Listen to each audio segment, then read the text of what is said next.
horizontal mass spring system. Horizontal mass spring system.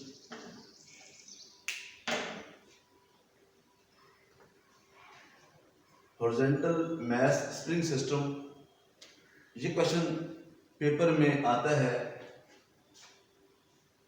इस अंदाज में, define and explain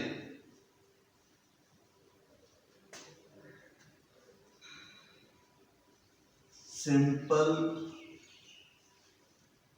harmonic motion, जिसको हम एस एच एम के साथ बार बार लिखेंगे। Define and explain simple harmonic motion, जब भी पेपर में आएगा आपने हॉरिजॉन्टल मैस स्प्रिंग सिस्टम को डिस्कस करना है। अब इस टॉपिक को पढ़ने से पहले आपको दो चीजें पता होनी चाहिए, एक हुक्स लॉ और एक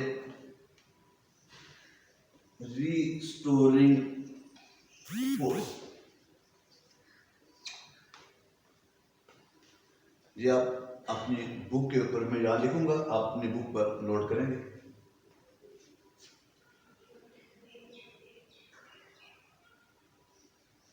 applied force is directly proportional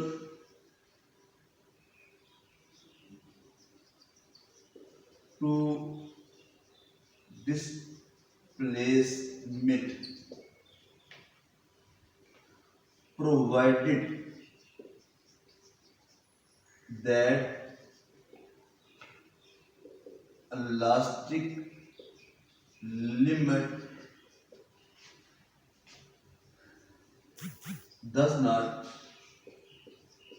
exceed, that is F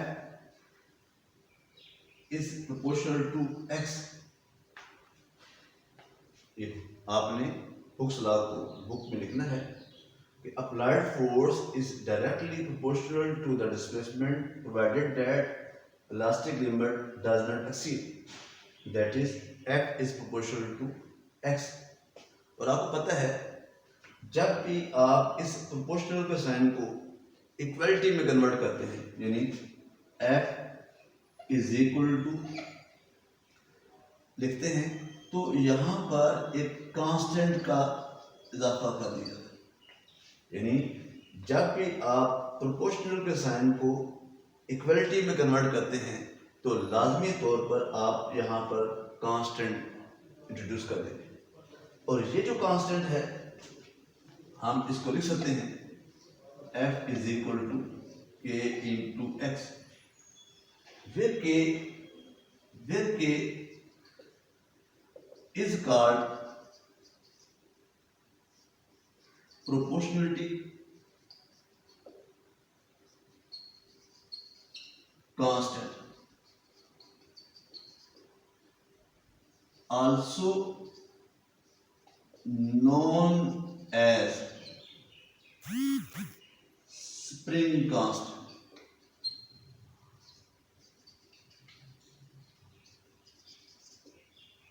Also known as spring constant. Hooke's law, applied force is directly proportional to the displacement provided that elastic limit does not exceed। यानी अगर कोई spring है आपने उसको इतना नहीं खींच देना कि वो वायर बन जाए, ठीक है, यानी स्प्रिंग है आपने ज्यादा नहीं खींचना कि वो वायर बन जाए, मतलब वो विद इन इलास्टिक लिमिट में रहे। अब F प्रोपोर्शनल टू X और F is equal to constant into X, और कांस्टेंट को हमने कह दिया K, और ये कांस्टेंट जो है इसको कहते हैं प्रोपोर्शनलिटी कांस्टेंट, यानी इस प्रोपोर्शनल की जगह हमने लिखा और साथ हमने बता दिया कि इसको स्प्रिंग कांस्टेंट भी कहते हैं। ये है हुक्स लॉ। अब दूसरी बात जो हमने इस्तेमाल में लानी है वो है रीस्टोरिंग फोर्स। इसको भी आप नोट कर लें। Restoring force, that force which bring oscillating body toward mean position, mean position। और इस मीन पोजीशन को इसी बुक में कभी यू भी लिखा होगा, इक्विलिब्रियम पोजीशन।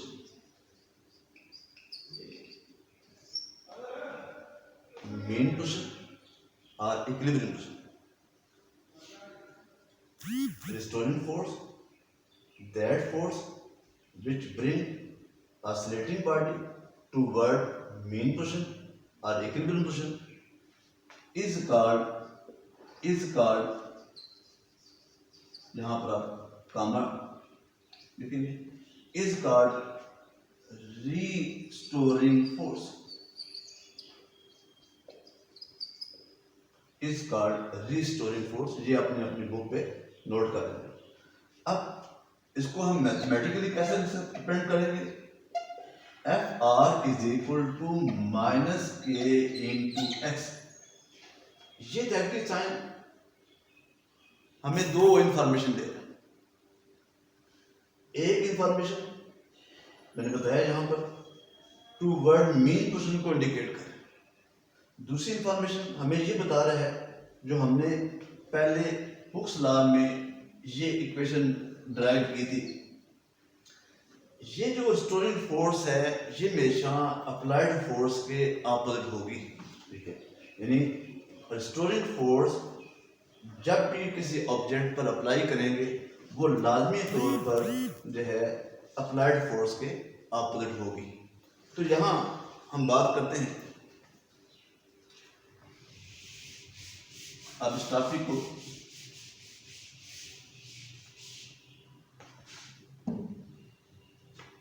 जिसको हॉरिजॉन्टल मास स्प्रिंग सिस्टम, या बुक में जो है इस टॉपिक का नाम है mass attach to spring, page number 2 पर 10th क्लास की बुक में।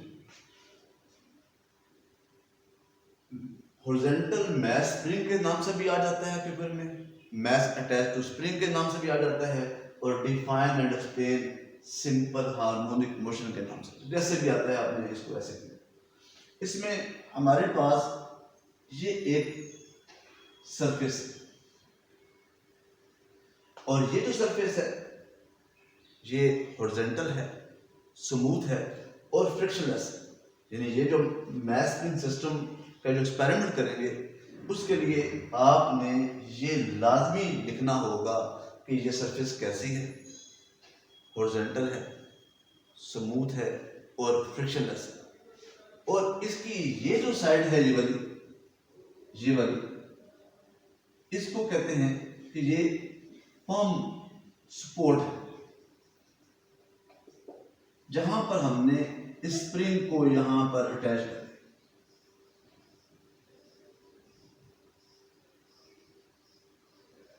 यहां पर ये एक स्प्रिंग है, इसको हमने अटैच कर दी है विद फर्म सपोर्ट, और एक साइड पर हमने यहाँ पर एक मैश जो है उसको यहाँ पर अटैच कर।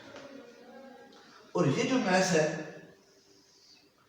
इसकी ये जो पोजीशन है इसको O के साथ हमने रिप्रेजेंट कर दिया। O मतलब कि यहाँ पर नो फोर्स इज एक्टिव, जहाँ पर फोर्स एक्सर्ट ना हो, जहाँ पर x की वैल्यू 0 हो, उस जगह को, उस पोजीशन को हम कहते हैं कि ये मीन पोजीशन है, और मैंने आपको बताया है कि इसी को हम इक्विलिब्रियम पोजीशन भी कहते हैं। अब हमने क्या किया, हमने इसी हॉरिजॉन्टल मास सिस्टम के मुताबिक हमने इसी स्प्रिंग को यहाँ से खींचकर हमने यहाँ पर लाया, और यहाँ पर हमने इसको फोर्स अप्लाई की है, और वो फोर्स क्या है, F इज इक्वल टू के इंटू एक्स। ये फोर्स हमने इसको यहाँ से खींच के यहाँ पर लाई। जब इसको यहाँ से यहाँ तक लाएंगे तो ये लाजमी तौर पर जो है डिस्प्लेसमेंट कवर करेगा, और उस डिस्प्लेसमेंट को हम स्मॉल एक्स के साथ रिप्रेजेंट करेंगे। अब आप देखें, हमने यहां से इसको लाकर छोड़ दिया, और जब हम इसको छोड़ेंगे, मैंने अभी आपको बताया है कि अब यहां से रिस्टोरिंग फोर्स जो है वो इस पर इफेक्ट करेगी। यानी यहां से खींच के तो हम लेंगे, लेकिन छोड़ दिया, जो ही छोड़ेंगे अब रिस्टोरिंग फोर्स को वापस इसकी पोजीशन पर लाएंगे, और ये जो पॉइंट है this is called extreme position, और इसको ए के साथ रिप्रेजेंट करें। ये मीन पोजीशन है, ये एक्सट्रीम पोजीशन। अब आप देखें, जो ही हमने छोड़ा है तो यहाँ पर रिस्टोरिंग फोर्स जो है वो इफेक्ट कर रही है, और वो क्या होती है, माइनस के इंटू एक्स। अब according to Newton second law of motion, according to Newton second law of motion, Newton second law of motion क्या है कि आपने पढ़ा है 9th में था, when we apply a force on an object, acceleration is produced in the direction of force, और उससे हमने ये ड्राइव किया था एक्सेलरेशन फोर्स के, एक्सेलरेशन मास के, ये रिलेट कर फोर्स के डायरेक्टली प्रोपोर्शनल, मास के इनवर्स प्रोपोर्शनल। तो according to Newton second law, जब भी कोई ऑब्जेक्ट मूव करेगा तो वो फोर्स के बगैर मूव नहीं करेगा, इसलिए यहाँ पर F is equal to ma, और इन दोनों को कंपेयर किया जाए, 1 और 2 को कंपेयर किया जाए, तो we get ma is equal to minus K into X. अब a is equal to minus K by m। ये देखें कि अगर ये हमारे पास जो ब्लॉक है, सपोज ये हमारे पास है 0.5 kg, जब ये मास 0.5 kg यहाँ से मूव करके यहाँ पर आएगा, इस जगह पर आएगा, तो इसका मास फिर भी हमारे पास 0.5 kg ही रहेगा। ये मूव करके यहाँ आएगा, यहाँ आएगा, यहाँ आएगा, यहाँ आएगा, यहाँ भी आएगा, कहीं भी आएगा, इसका मास सेम। इसका मतलब ये हुआ कि ये जो दो चीजें हैं कि जिसका नाम है स्प्रिंग कांस्टेंट और मास, ये दोनों कांस्टेंट हैं, ये दोनों कांस्टेंट हैं, के भी कांस्टेंट, मास भी कांस्टेंट। तो हम इन दोनों की जगह हम लिख सकते हैं कि A is equal to minus constant into X. और मैंने आपको बताया था कि जब प्रोपोर्शनल के साइन को हम कन्वर्ट करते हैं इक्वली में, तो हम कांस्टेंट लगा देते हैं। अगर हम कांस्टेंट को खत्म करते हैं तो फिर ये कांस्टेंट खत्म करने पर ये साइन प्रोपोर्शनल में कन्वर्ट हो जाता है। यानी अगर आप प्रोपोर्शनल के साइन को इक्वलिटी में लिखते हैं तो कांस्टेंट लिख देते हैं, अगर कांस्टेंट खत्म करते हैं तो फिर ये इक्वल का साइन वो प्रोपोर्शनल में कन्वर्ट हो जाता है। अब ये हमारे पास एक मैथमेटिकल फॉर्म आ जाता है। ये मैथमेटिकल फॉर्म हमें एक इंफॉर्मेशन दे रही है। इंफॉर्मेशन क्या दे रही है कि ये मैथमेटिकल फॉर्म हमें इंफॉर्मेशन दे रही है। इंफॉर्मेशन क्या दे रही है कि acceleration is directly proportional to displacement. Acceleration is directly proportional to displacement and direction of acceleration is toward mean position। ठीक है, acceleration is directly proportional to displacement and direction of acceleration is toward mean position। ये जो negative sign है ये हमें indicate करता है कि एक्सेलेरेशन की डायरेक्शन जो है ये मैस कहीं भी चला जाए, इधर आ जाए, इधर चला जाए, इधर चला जाए, उधर चला जाए, इसकी डायरेक्शन हमेशा मीन पोजीशन की तरफ होगी। अब जब भी हमारे पास इस तरह का रिजल्ट आए, जब भी हमारे पास इस तरह का रिजल्ट आए जिसमें एक्सेलरेशन जो है डिस्प्लेसमेंट के डायरेक्टली प्रोपोर्शनल हो और एक्सेलरेशन की डायरेक्शन जो है वो टुवर्ड मीन पोजीशन हो, तो ऐसी मोशन को हम कहते हैं सिंपल हार्मोनिक मोशन। या आपकी बुक में ये जो है पिंक कलर में पेज नंबर 4 पे लिखा हुआ है, ठीक है, पेज नंबर 4 पे ये लिखा हुआ है कि acceleration is directly proportional to displacement and direction of acceleration is toward mean position. तो ये सिंपल हार्मोनिक मोशन को हम डिफाइन कर रहे हैं। ये बात का शॉर्ट क्वेश्चन आ जाता है कि डिफाइन सिंपल हार्मोनिक मोशन। तो ये डेफिनेशन लिखने के बाद इसके यहाँ पर मैथमेटिकल फॉर्म माइनस इंटू ये a is proportional to minus X. अगर ये क्वेश्चन आपके पास आ रही है a is proportional to minus X, याद रखें ये सिंपल हार्मोनिक मोशन को इंडिकेट कर। हर मोशन सिंपल हार्मोनिक मोशन नहीं होती है, लेकिन इस केस में इसमें हमने हॉरिजॉन्टल मैस स्प्रिंग सिस्टम की बात की है और इसको हमने मैथमेटिकली भी प्रूव किया है और ये हमारे पास एक्सपेरिमेंटली भी प्रूव हो रहा है। यहाँ पर फिगर की मदद से हम देख रहे हैं कि हॉरिजॉन्टल मैस स्प्रिंग सिस्टम जो है इसकी मोशन जो है वो सिंपल हार्मोनिक मोशन की जो कंडीशन है उसको पूरा कर रही है। इसका मतलब ये हुआ कि हॉरिजॉन्टल मैस स्प्रिंग सिस्टम की जो मोशन होगी वो सिंपल हार्मोनिक मोशन कहलाएगी। अब हमने यहाँ पर बात करते हैं नेक्स्ट कि अगर हम इसी ऑब्जेक्ट को यहाँ से छोड़ देते हैं, ये ऑब्जेक्ट मूव करता हुआ यहाँ पहुंच जाता है, लेकिन यहाँ पर इनर्शिया की वजह से ये यहाँ पर रुकता नहीं है, ठीक है, इनर्शिया की वजह से ये यहाँ पर रुकता नहीं है। अब इनर्शिया क्या है, आपकी बुक में इनर्शिया बार बार इस्तेमाल होगा। इनर्शिया के बारे में आपको पता होना चाहिए कि इनर्शिया क्या है। इनर्शिया किसी भी ऑब्जेक्ट की प्रॉपर्टी है जिसकी मदद से वो अपने अंदर जो चेंज आता है उसकी वो अपोजिशन करती है।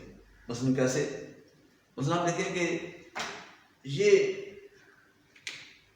एक मार्कर है, मैं इस मार्कर को यहाँ से फोर्स लगाता हूँ तो ये यहाँ पर रेस्ट में था, फोर्स लगाने पर ये मूव करना शुरू करता है। लेकिन उसी के मुकाबले में मैं अगर इस वाइट बोर्ड को धक्का देता हूँ तो ये, या दीवार को धक्का देता हूँ तो ये मूव नहीं कर रहा। तो दीवार क्यों नहीं मूव कर रही जबकि ये मार्कर मूव कर रहा है? इसलिए मूव कर जो है दीवार के अंदर अपने स्टेट को कायम रखने की एबिलिटी ज़्यादा है, जबकि मार्कर के अंदर अपनी स्टेट को कायम रखने की एबिलिटी कम है। तो यहाँ पर जिसका मैस ज़्यादा उसका इनर्शिया भी ज़्यादा है। नशिया क्या है? The property of an object with which it resist any state of rest और motion, resist change of this, मतलब उसमें चेंज जो आता है उसकी ऑपोजिशन करे। अगर किसी ऑब्जेक्ट का मास कम है, मसलन आप देखें कि यहाँ पर अगर ये एक ट्रैक है और अगर इस ट्रैक के ऊपर आप ये एक ऑब्जेक्ट है, या मैं कह लेता हूँ ये बाल है, मैं इसको यहाँ से नीचे फेंकता हूँ और यहाँ से हम यहाँ पर खड़े हैं, तो हम इस बाल की स्टेट को चेंज कर सकते हैं। लेकिन इसी बाल के मुकाबले में अगर यहाँ पर हमारे पास एक गाड़ी है और मैं इस गाड़ी को रोकना चाहता हूँ, तो हम इसकी स्टेट को चेंज नहीं कर सकते। क्यों नहीं कर सकते? इसका मास ज़्यादा है तो इसका नशिया भी ज़्यादा है, जबकि जो बाल है, बाल का मास कम, उसका नशिया भी कम आ जाता है। फिर जब ये ब्लॉक